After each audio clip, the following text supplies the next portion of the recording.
મારા પ્રિય ભક્તો, આજે હું તમને એક એવું સત્ય સમજાવવા આવી છું, જે સાંભળીને તમારું હૃદય હલાવી દેશે. આ સંદેશ માત્ર શબ્દો નથી, આ જીવનની દિશા બદલવાનો માર્ગ છે. જન્મનું સત્ય.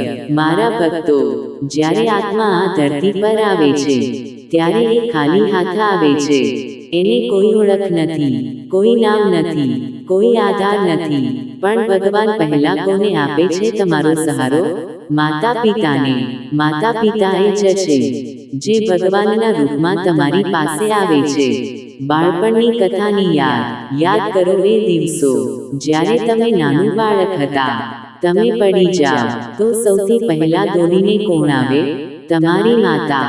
તમે બોલી ન શકો તો તમારી આંખો જોઈને કોણ સમજતું? તમારા પિતા.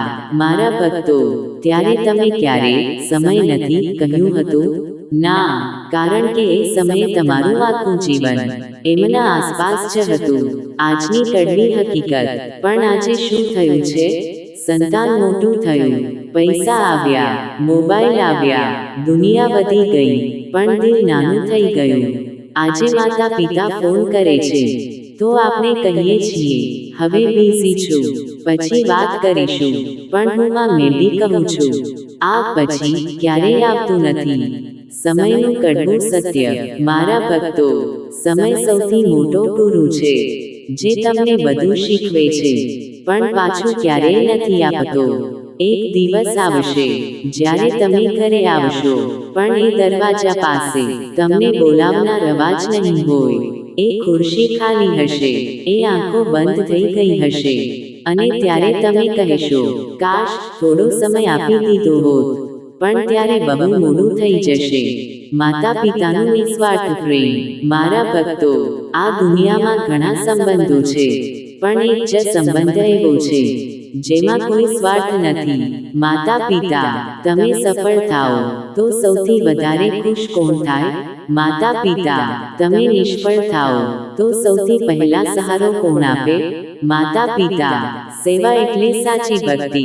મારા ભક્તો, ઘણા લોકો મને પૂછે છે, માં, અમારે તમને કેવી રીતે પ્રસન્ન કરવું?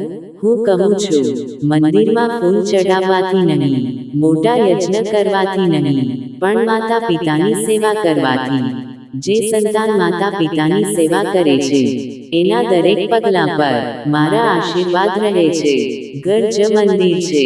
મારા ભક્તો, જે ઘરમાં માતા પિતા ખુશ હોય, એ ઘર પોતે જ મંદિર બની જાય છે. ત્યાં ભગવાનને બોલાવવા માટે ઘંટ વગાડવાની જરૂર નથી, કારણ કે ત્યાં પ્રેમ છે, શાંતિ છે, અને સાચી ભક્તિ છે.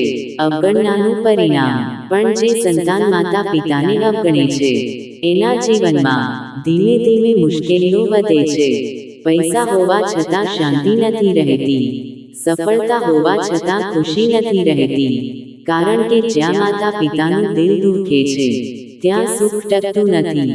નાનું કામ, મોટું ફળ. મારા ભક્તો, મોટા કામ કરવાની જરૂર નથી. રોજ થોડો સમય આપો, તેમની સાથે બેસો, તેમની વાત સાંભળો, એક સ્મિત આપો, એક કેમ છો પૂછો. આ નાના કામ તમારા જીવનમાં મોટા આશીર્વાદ લાવશે. અંતિમ સત્ય. મારા ભક્તો, જીવન ખૂબ નાનું છે. પૈસા ફરીથી આવી શકે, મોકા ફરીથી આવી શકે, પણ માતા પિતા ફરીથી નથી મળતા. માં મેળવીનો આશીર્વાદ. આથી આજે જ નક્કી કરો, સમય નથી નહીં કહેશો, પછી નહીં રાખશો. હવે જ માતા પિતાને પ્રેમ આપશો, હવે જ તેમની સેવા કરશો. મારા આશીર્વાદ હંમેશા તમારી સાથે રહેશે. તમારું જીવન સુખ, શાંતિ અને સમૃદ્ધિથી ભરાઈ જશે. જય માં મેલડી.